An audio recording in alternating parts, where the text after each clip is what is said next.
Welcome to Heathrow Terminal 5, where today we'll be flying British Airways Flight 107 to Dubai. 8 AM I couldn't fall asleep again. It's busy in Terminal 5 today, so we sit down in Wagamama's and we're going to have some breakfast.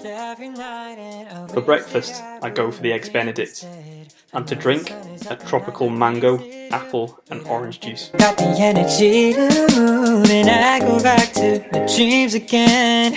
But I shouldn't be asleep. Our flight is departing from the B gates today, so we're going to take a train across to the satellite terminal. And I'm stuck in my head, cause I've been just a night all on my own when I should make my way out.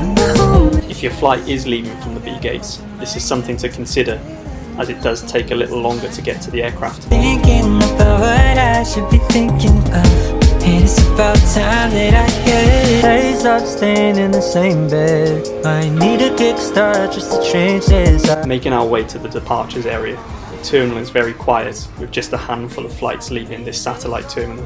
Stretch, brush my hair, always looking like a mess. Oh, and maybe I could go and do the rest. I spot the Boeing 777 that's going to take us across to Dubai.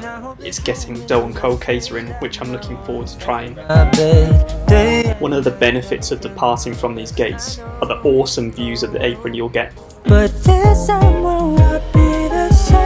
It's still now and I'm stuck in my bed. Still now and I'm stuck in my head, cause I've been just a night all on my own when I should make my way out. Still now, gotta open my eyes. Still now, can't be wasting my time just thinking. We board our Boeing 777 via the jet bridge, ready for an on-time departure. Get up.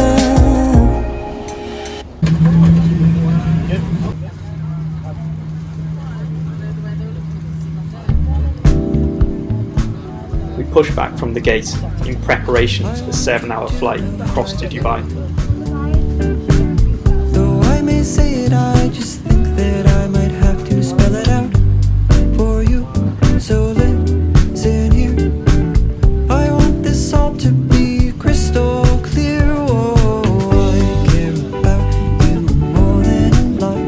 This feeling I feel is felt deep in my heart, and by chance if you feel just a bit of the same, then come over, baby, stop playing this game.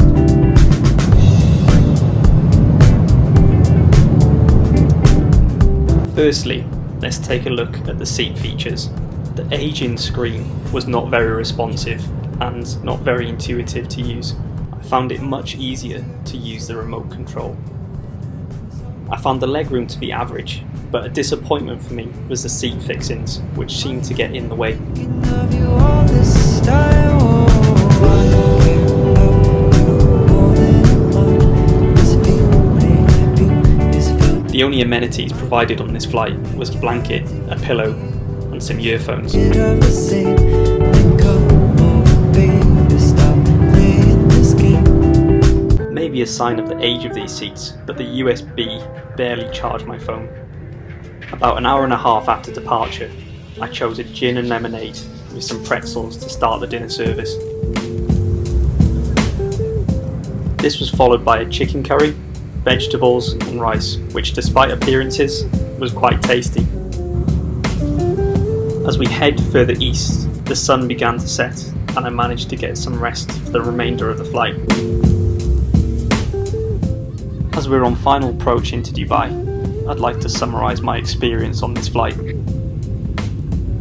When purchasing an economy ticket, it's not the most luxurious way to travel, although what British Airways did well on this flight was get us to our destination on time.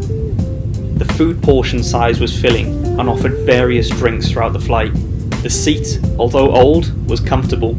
I personally slept better on this 777 than the A350 on the return leg. British Airways has Emirates to compete with on this route, and when comparing the ticket prices, I'm not sure that the extra money spent on an Emirates ticket is justified. Let me know what carrier your preference is on this route.